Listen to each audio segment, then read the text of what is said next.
Good morning, YouTube. Today is Friday, February 15th. That's not right. It's March 15th, and it's one day before the best holiday in Pittsburgh.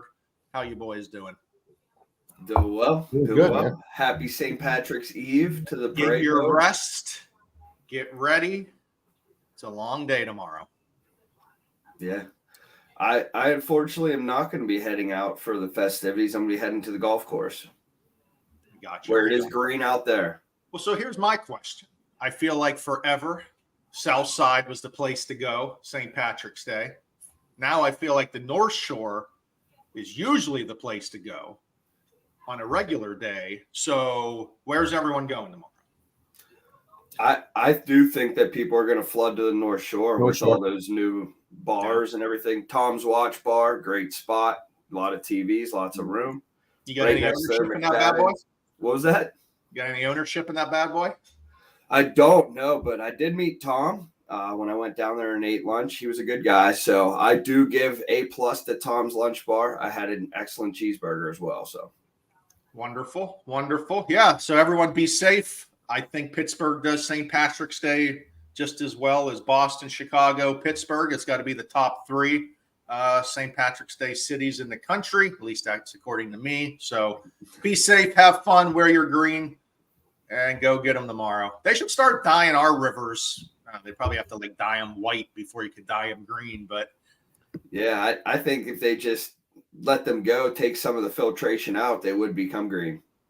Well, I mean, I can't say the Chicago River is clean. I think you die if you jump in that thing. So you do. If you go in there, you have to go straight to the hospital. Yeah, literally. Okay, guys, one thing I want to talk about before we get started is these dang interest rates. Again, we heard in December that it was supposed to be all positivity coming into 2024. And still, guys, unless we're with one of these great state programs or first-time homebuyer programs, we got high interest rates today. It's not great. Yeah. You know, we're sitting around high sixes, some cases cresting 7 if you're not paying points. We got to bring some of these government loans back, guys. Conventional is not the only option out there. We're sitting with FHA loans a half point lower in some cases, a point lower in other cases. Great programs that we can close in 30 days. Agents telling me their house isn't selling, but no one will bring up an FHA loan. Like, we got a problem in the industry. We got to try to bring it back. This is becoming like, we're going to talk out of one hand that we can't move houses. We're going to talk out of another hand. We're not going to accept any other program but conventional. Is it pandemic or epidemic? Pandemic or epidemic? I think we need to start accepting those FHA loans as well. I mean, just for a simple example, somebody with a little bit lower credit score, I had somebody at 665. They paid a point. Apologize on these APRs, but that they paid a point and got it down to 6.25 rate, which was 1.375 lower than the conventional rate. With an APR of 6.399. No, Yes, the CFPB was going to understand. Tom said he prefaced it with he was sorry. I said I'm sorry. I had you back. Apologize. He said he's sorry. What else can you ask for? But yes, FHA loans are great options. They're not being accepted by listing agents. It's bonkers. It's ridiculous. The FHA appraisal is the only reason that it's not being accepted. The FHA appraisal is barely different than the conventional appraisal. So wake up, real estate agents. It's 2024.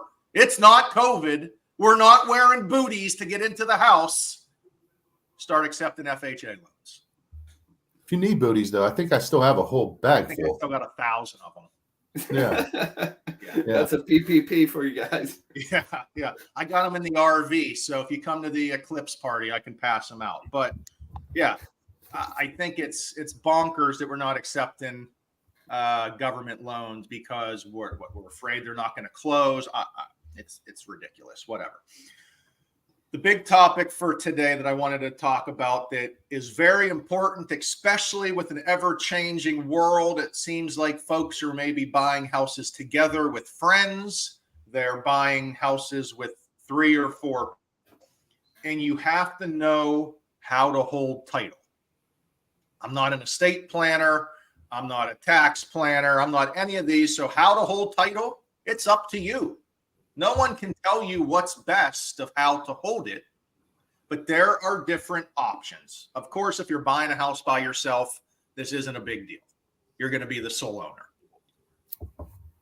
If you're buying with 2 or more people, you can either have title as joint tenancy or you can hold title as tenants in common.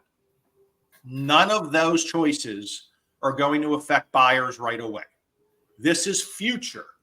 If something happens to someone that you have to plan for, but I think we all can speak out.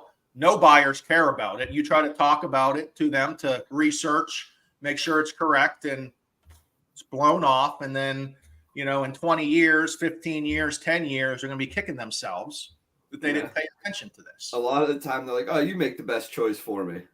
Yeah, exactly. Get that a lot. Can't do that because, joint tenancy is the first option. This is probably the easiest one to understand. Doesn't matter if you have 2 borrowers or 4 borrowers. Everyone has equal ownership. If one borrower dies, their ownership gets divvied up between everyone else. So if it's one person, all the ownership goes to the other person. If there's 2 or 3 people, it would be get divvied up. That's how it works. Doesn't go to anyone else. Can't go to anyone else. Doesn't matter if there's a will. I don't think. I'm not a lawyer. Talk to a lawyer. But joint tenancy is probably, I would say, you tell me, guys, I see most commonly with 2 or more people. But the world is changing. And I think the tenants in common scenario may pop up if you're purchasing a home with someone you're not married to, or you're just friends with, or there's a group of you buying a home. Yeah, I see tenants in common a decent amount as well. And I think, you know, people are researching and reading it different ways as well and choosing that. I do think they both cover you pretty well in that regard.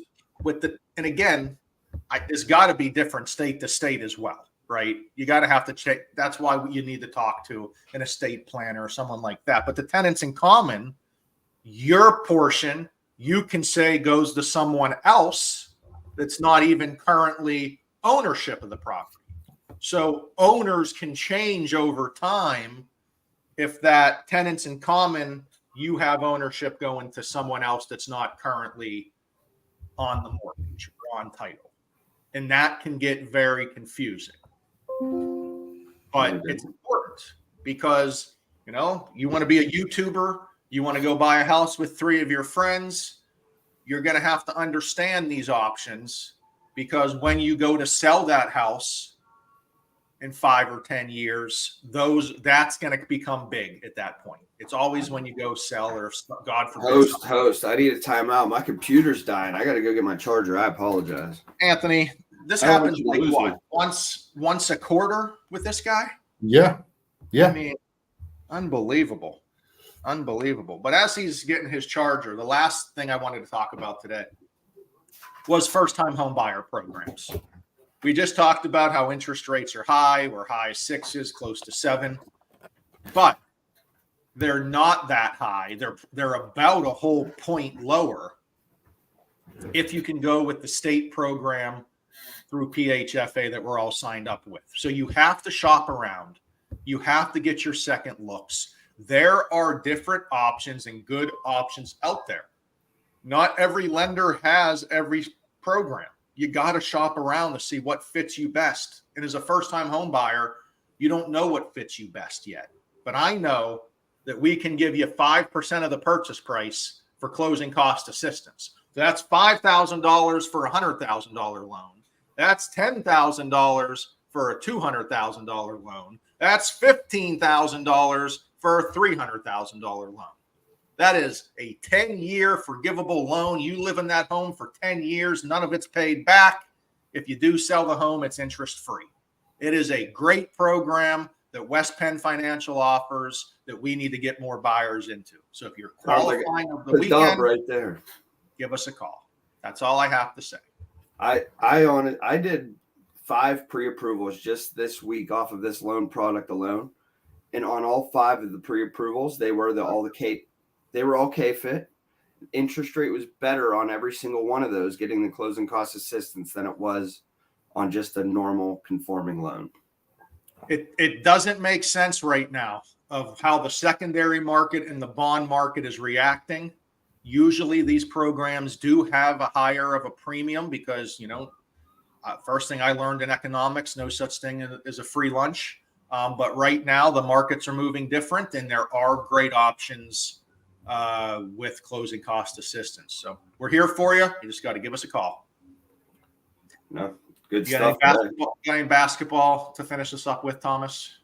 So we do have the Duquesne Dukes with a big upset last night in the A10 tournament. We got them tomorrow playing St. Bonaventure. Hopefully they can get in the big dance this year. They weren't expected to be 6th seed out of the A10. We also got the Pitt Panthers gearing up against the Tar Heels tonight at 7. So a couple Pittsburgh sports teams going at it this weekend. And we also got the Riverhounds making their home opener debut tomorrow night. You still have season tickets to the Riverhounds? No, I canned them this year. Little boy coming. I didn't think I could make all the games, so I had to can them. I do plan on trying to make a few, but they did announce yesterday in the Post-Gazette and on the news, the Riverhounds are making a 15,000 seat renovation. They are going to be adding on to the stadium, adding a second level, adding more. Ooh, Station Square, the place to be. So, yeah, they're saying it's going to be a little over 15,000 seats in that place. And all right, that tells me enough is with the MLS is coming. We're done with the song. You went on. MLS is coming to the soccer city, talk. baby. Here we go. Ant, anything to wrap up? No, we're good, man. Happy Friday. See All you guys Tom, tomorrow. You're not allowed to miss any chatters in April. I don't want to hear any excuses. Just to throw that out there. I'll be right here. All right, guys. See you. Stay Tuesday. safe this weekend. Later. See you guys.